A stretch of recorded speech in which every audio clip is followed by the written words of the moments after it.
It's Wednesday, February 15th, 2017, and this is KBIA's Views of the News. Our weekly roundtable on media behaviors comes to you from the Futures Lab studio at the Reynolds Journalism Institute. I'm Amy Simons, and here with me are my colleagues Mike McKean and Earnest Perry. On our program this week, Sean Spicer, spicing things up on daytime TV. Nielsen data indicates the press secretary's daily briefings are outdrawing General Hospital and The Bold and the Beautiful. Is the audience's appetite changing, or is he just that captivating? Bob Costas is handing off the Olympic torch, stepping down as the host of NBC's primetime programming after 24 years. We'll talk about why and about the man who will be taking over. And a change in strategy at Playboy has us dipping back into our own archives. There's a lot more, too, that hopefully we'll get to before our time is up. But let's start with the changes at the top. And the rumored changes at the top in the Trump administration. Michael Flynn stepped down from his position as National Security Advisor late Monday evening, and rumors are starting to swirl about some others. Sunday, Newsmax CEO Chris Ruddy went on CNN's Reliable Sources and told host Brian Stelter that the White House is, quote, not showing the amount of order that we need to see. And he went on to say that there has been a lot of weakness coming out of the chief of staff. And then there were the reports in the Washingtonian magazine that Carl Higbee, a Trump surrogate during the campaign, was interviewing for the position of press secretary. There has been some back and forth on that one, and Higbee himself even walked it back a little bit, saying that there had been discussions about the position, but no formal interviews as of yet. Let me ask you, are we starting to see things beginning to crumble? You know, that's certainly the narrative of the day. It's that White House is crumbling from the inside. It's in chaos. And, you know, what we've seen over the past week or so wouldn't refute that theory, that's for sure. You know, even with things, when you think something's sort of gotten back to normal, after Flynn was asked to retire, so the White House said yesterday, he was asked to retire because he had misled the vice president. President Trump comes out today in a news conference with the Prime Minister of Israel and says Flynn was a great guy and that fake news brought him down. So chaos reigns again. Well, I mean, chaos has always reigned when you talk about Donald Trump in the campaign, and now you're starting to see it in the first 100 days of his presidency. The Flynn situation just points out to me that what you're seeing is basically the news media has gone out and done its investigation, and it has opened up a lot of avenues by which other news organizations and now even the Democrats and others to go in there and say, wait a minute, you know, you're saying this, but now we have evidence that shows this, and it's starting to come out. And you're starting to have, you can call them leaks, you can call them people who are just providing information, whatever, but you're going to see more and more of this as we go along. Yeah, I mean, clearly there is a power struggle going on in the White House with different camps forming around Reince Priebus, for example, or Steve Bannon and others. But I have to say, there's a whole lot of leaking going on, not just from the current White House. There's a lot of leaking from former White House officials who had access to intelligence information and from the intelligence community itself. So I don't know that I've ever seen a presidency start where the first 3 weeks to a month there's been so much leaking from so many people, creating so much division and concern. But you know, I still think, and we're going to say this over and over again on this show, the president likes it that way. He liked it that way in business. He's testing out alliances. He's going to find out who's loyal to him. He wants to see which arguments are going to work best. But he's also afraid of liabilities. Yeah. So, and I think that when you start talking about the Spicer issue, when you start talking about someone else who's interviewing for press secretary, it could be going back to, wait a minute, you know, Spicer was my guy, but Spicer's now and I know we're going to talk about this in a minute, he's the butt of jokes on Saturday Night Live on a weekly basis. That could hinder anything I may have planned down the road, so I may have to find somebody else to move into that position. It's chaos. Okay, well, in the last week, President Trump has had now 3 press availabilities, once with the Prime Minister of Japan, with Canada's Justin Trudeau, and earlier today with the Prime Minister of Israel, Benjamin Netanyahu. They all had one thing in common. We'll take a few questions, unless you don't want to ask any questions, if that's possible. Maybe we'll start. Where is Daniel Halper, New York Post? Daniel? Okay, Blake Berman. Fox. Blake Berman. Both the New York Post and Fox Business are part of Rupert Murdoch's media empire. And at the Avail with Justin Trudeau, Trump called on a reporter from Sinclair Broadcasting Company and the Daily Caller, two more right-leaning companies. And earlier today, David Brody from CBN, the Christian Broadcasting Network, and Katie Pavlich from a website called Town Hall, which describes itself in its own About Us as the leading source for conservative news and commentary. So they're 6 for 6 so far. The president is in these meetings with foreign leaders. And is it deliberate? Of course, it's deliberate. It's part of a larger strategy because at White House press briefing, Sean Spicer has been doing the same thing, not excluding the traditional media or the larger news organizations, but also calling on some of these conservative sites. And I mean, that is part of the strategy, partly to let the traditional media know that the game has changed, partly to send a message to his own constituents that we're going to call on the news sources that you read, not the ones, that the Democrats and the liberals read. So, I mean, it is part of a bigger plan, and I don't see him stopping that anytime soon. No, I mean, I think you're absolutely right. This is part of what Trump and his advisors have basically said they were going to do from the beginning. They see the media as the enemy, and the media that they're calling on is in the press conferences and these opportunities is the media that the public, their supporters listen to, read, and that sort of thing. And I think it's all a part of the larger strategy. But I have to say, there's criticism of the president for doing that, and then criticism by other members of the media for the reporters who are asking the questions. And that's where I think you might want to draw a line, because even the reporters from the New York Post and from Fox Business News and from the Daily Caller, all these folks are asking regular, reasonably tough journalistic questions about everything from the president losing in the Ninth Circuit Court on his immigration order to Flynn today and relations with settlements in Israel. So these weren't softball questions asked by these right-wing news organization employees. It's just the fact that it's a clear, deliberate strategy not to call on the other reporters who've been around for a while that's making those journalists mad. And I think they maybe ought to loosen up a little bit because they're not helping themselves by talking about it. No, I agree with you. I think they do need to loosen up. I think part of it is that, are you going to focus on the fact that you weren't called on to ask a question? You should be focusing on what were the president's responses? What are the responses of people who work for him to these questions, to these stories? I mean, to me, that's more important than whether or not you got some airtime and asking a question. Yeah, I was really kind of concerned. I was watching CNN as they were covering Netanyahu because Amy had kind of tipped me off to this story about him asking only conservative reporters. So I wanted to see if that was true. And afterwards, Jim Acosta and other people from CNN on the air are almost apoplectic about the situation. I mean, Jim Acosta talked about the fix is in, with the White House calling on only these conservatives and saying the president can only be shielded so long from real reporters. He didn't use that phrase, but that's what he meant. So that's not getting you very far. Now, when you turn around and say, hey, wait a minute. Well, it really plays into their narrative. It plays right into their narrative. But if you want to call out the differences then from saying, look, this reporter wasn't one of our reporters, asks a question, and President Trump attacks the media again and tells a different story about why Flynn was gone, that's making news. And that's something the journalists should be talking about. Right, because that is the story. Yeah. If you have the vice president saying one thing about Flynn's departure and the president saying something else, that's more important than who was asking the question. Right. Okay, well, Sean Spicer's alter ego made another appearance on Saturday Night Live this week.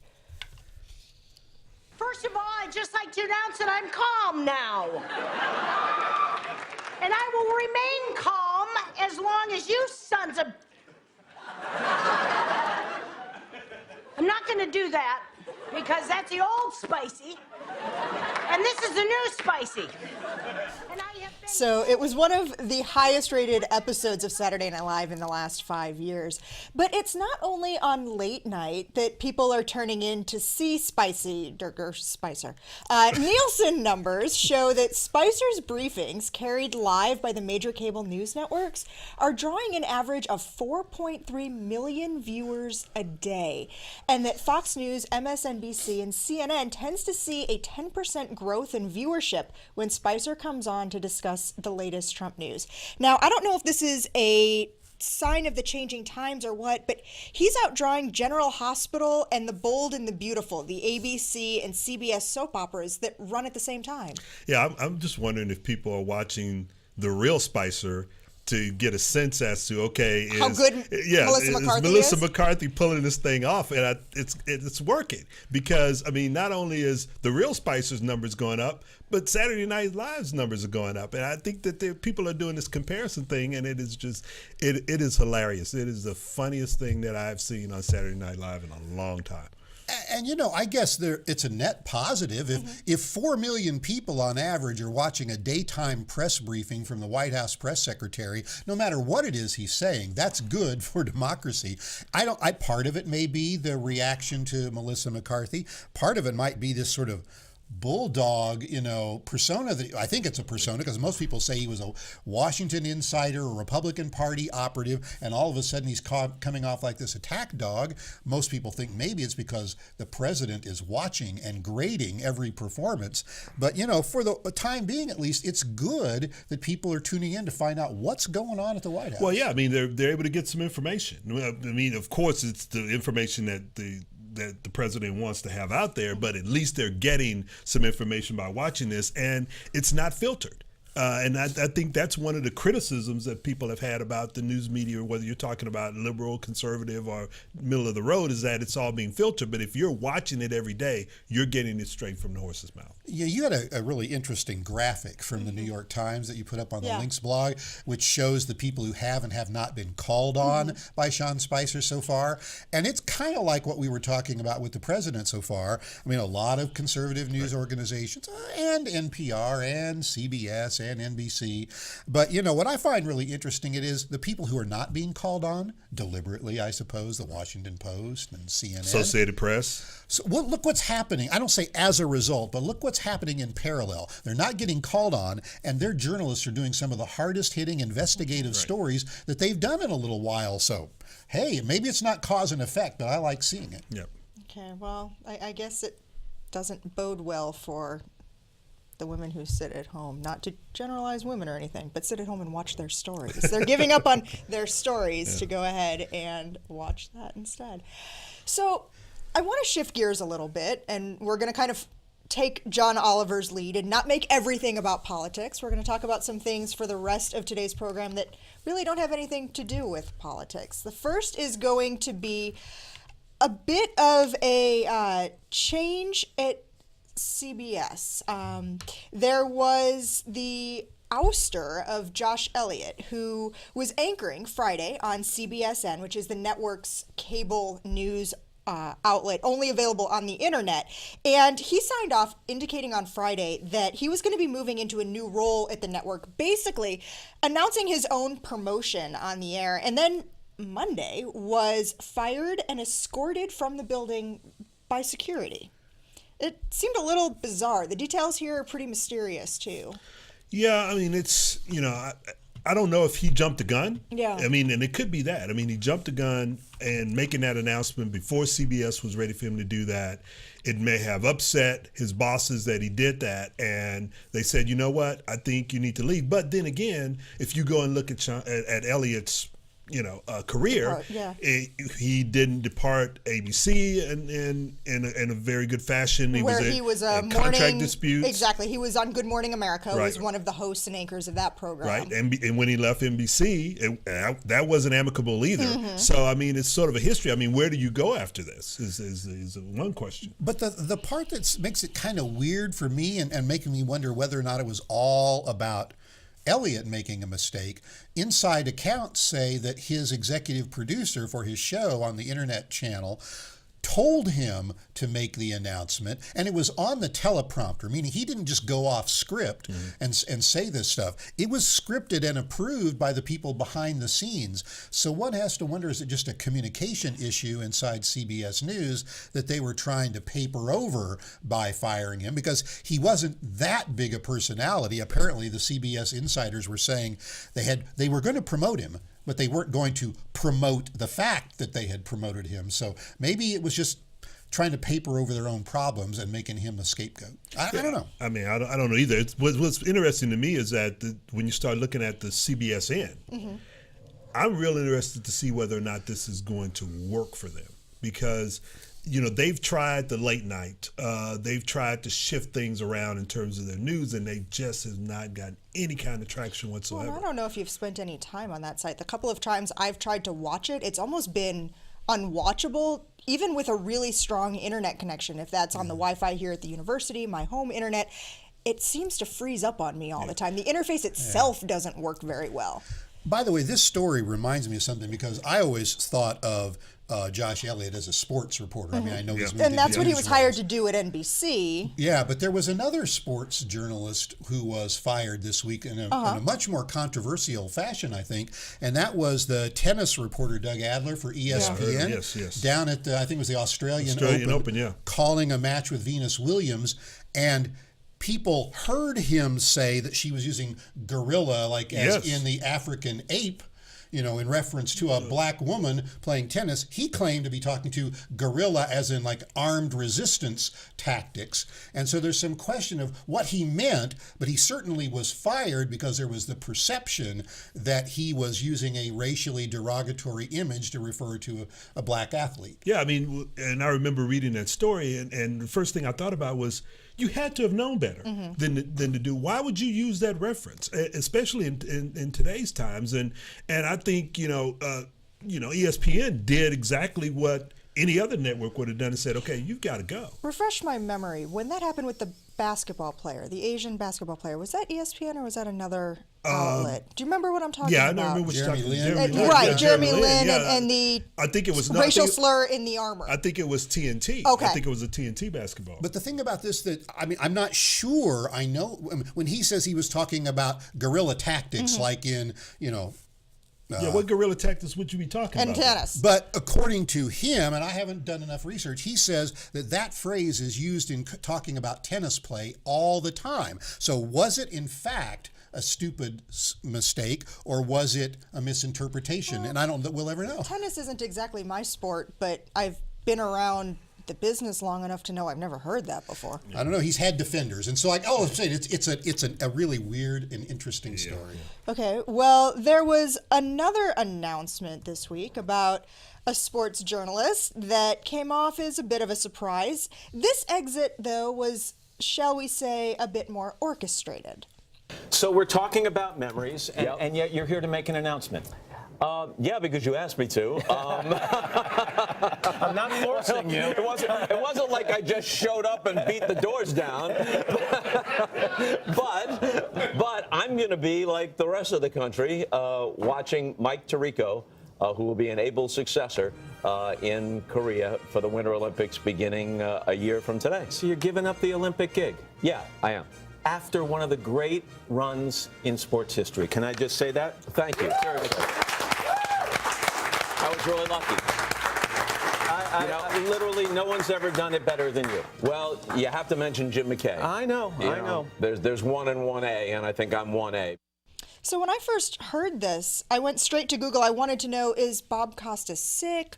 Why? Like, why now? It came as a complete shock. Well, I mean, the way they're framing it is that, he's taking the same tack that Tom Brokaw took when he left the Nightly News. He's going to move into that stature as it relates to sports. He only comes in when there are huge events. He had done some of that during Muhammad Ali's death. Reporter emeritus. Reporter emeritus, as we might say here in academia. And he'll do the special shows and that sort of thing. So I think, in reading all the stories, I think a lot of it went to he said, I want to leave on my own terms. I want to sort of transition into something else and not into the day-to-day grind, which is when you're the head, when you're the lead guy for Olympic coverage, you are you're the one, you're the face, you're it. And he wanted to move that. And NBC basically brought Tirico over to do these kinds of things. I mean, there was a reason they went after him and got him away from ESPN, and this was one of the reasons why they did that. Yeah, I tend to think that the reason that Bob Costas is giving publicly is the real reason. I mean, I think he wanted to stop and smell the roses, do some other things that would be of more interest to him. We all know Sochi was kind of hard on him. That was when he had the eye issues. Yeah. And Mike Tirico is a fabulous sports journalist. I mean, he's did great coverage of everything from the World Cup to Sunday Night Football and a lot of other things. He was the daytime host of the Rio Games. And so he's clearly a good choice for NBC. I would say, though, the timing of this is really interesting. They made the decision to do this. Costas made the decision months ago, before Rio, and they decided to put Tirico in place months before Rio, but they waited till the year before the Winter Olympics to make the announcement. That's some savvy marketing right there. And, just to test him out as the lead host for the Winter Olympics. Now, I mean, they make a lot of money. That's a huge financial investment, but it's not like the Summer Olympics. So but it's a good test. But he's been out there. I mean, as the NFL season was going along, he was taking more of a role there. So you could see that he was sort of moving in that direction. So this doesn't really surprise me. I'll say too that we ought to just reference how great a sports journalist Bob Costas has been, and not just kind of like the butt kissing kind of promotion we saw from the Today Show and Matt Lauer. He's been a fabulous sports journalist ever since he came up as a young man in St. Louis, doing ABA games on KMOX, all the way through to all the other things that he's done, and he's done it with relatively little controversy, other than his comment about gun culture that he made at halftime during one of the Sunday Night Football games. Right. There was the one about gun culture. There was another time too when he provided commentary about the Washington Redskins and the name as well with the Washington Redskins. But that was pointed. He very much so. He really wanted to make a statement there, and I mean, probably Bob Costas is known more, especially to baseball fans, because he's been a staunch advocate for the traditional style of baseball, not the designated hitter, not any of the instant replay changes and those types of things. So he's been more controversial in that area than in the rest of his broadcasting repertoire. And just before we get off this story, I wonder if you'd agree with this. I mean, taking nothing away from Mike Tirico, he's a fabulous on-air sports journalist, but I wonder if the changes in the way people are consuming the Olympics might also make this timing right, because the sort of godlike host that pulls everything together, a lot of people just watch the individual sports. They do it online, on their phone, whatever. So maybe that's the future of the Olympics, and it doesn't require a mega star to hold it all and with together. this Winter Olympics being in South Korea, where we're again looking at a 12 to 13 hour time change, that prime time broadcast becomes slightly less relevant than it is when there's less of a time change. Right, and I also think that Mike Tirico sort of fits into an audience that is going to watch it in that traditional time slot. And so what you're going to see, I think, is in those individual sports and in the daytime coverage, the thing that people are DVRing or they're taping, you're going to see a younger, more probably enthusiastic kind of host at that point than you would Mike Tirico being on primetime. Okay, well, before we go today, I want to take a trip in the Views of the News Wayback Machine. Let's go now to October 14th, 2015. If you haven't heard yet, Playboy is moving away from the nude photos in the centerfold that has defined it, going all the way back to its 1953 debut. Why? Well, it's because its CEO says the internet has kind of made it seem antiquated. It's not provocative to see nudity, and in fact, it can actually limit our audience. So maybe Playboy is about the articles then? It has always been about the articles. Right. It's always been about the articles. The quote I love from the company's CEO, Scott Flanders, is, "You're now one click away from every sex act imaginable for free, so it's just passé at this juncture." So that last voice that you heard there was our colleague Ruben Stern, who was filling in for Mike that week. passé at this juncture. That's great because on Monday, Playboy's chief creative officer, Cooper Hefner, announced that the nude photos are on their way back. That the way that the magazine had portrayed nudity was dated, but that removing it entirely was a mistake. So the articles aren't enough after all? No, they aren't enough because this is traditionally what Playboy is about. And when they moved away from it, they moved away from that tradition to the point where you had readers that were going like, whoa, wait a minute. I like the articles, but I also like the photos. Bring back the photos. And I think that they heard them and they brought them back. You know, I'm kind of glad I wasn't in on that original conversation, and I'm kind of sorry I'm in on this one. But, you know, the nudes are back because the audience wants them back, and maybe there is enough of a demand beyond the internet for softcore porn and the covers of a magazine. I mean, apparently, if I read correctly, maybe there will be fewer full frontal nudity shots than there used to be, and more tasteful nudity, but they're still talking about what they've got a hashtag, naked is normal is the hashtag for the publication. They're trying to have it a lot of different ways. They're trying to still appeal to a primarily male audience that wants to see naked women. They're also stripping away the tagline that's been on their magazine forever, which is entertainment for men, because that still sounds pretty darn sexist. So they're getting rid of that, though they're not getting rid of the naked women. And at the same time, Hefner's son, who is 25 years to his old, father's 90. He's also trying to position this as also being about freedom of expression and civil liberties in a Trump era, and how this naked is normal is just standing up for our right to express ourselves. Yeah, I saw that and I'm like, okay, how's that going to play out? I mean, and to go back to where's the articles? Where are the articles that they're talking about? Where's the stories? I mean, one of the things that Playboy has been missing for a long time is the type of literary journalism that Hugh Hefner and others brought to that was one of the things that we talked about a year and a half ago, because I went back and watched the whole segment. And Ernest, you were saying at the time that they were really going to have to step it up even further to increase the Playboy brand without the nudes to be able to compete with the Vanity Fairs and the GQs and some of the other. Exactly. Hasn't happened. Didn't do it. Hasn't happened. And that, to me, that is still a problem. You can bring those photos back, and you're going to bring back those who liked those photos, but you're not going to bring back those readers. Do you bring back the ones who or have they moved on? In a year and a half, have they found another source? We'll find out. We're going to find out because, as soon as they bring those photos back, we'll see whether those people come back. Maybe they don't.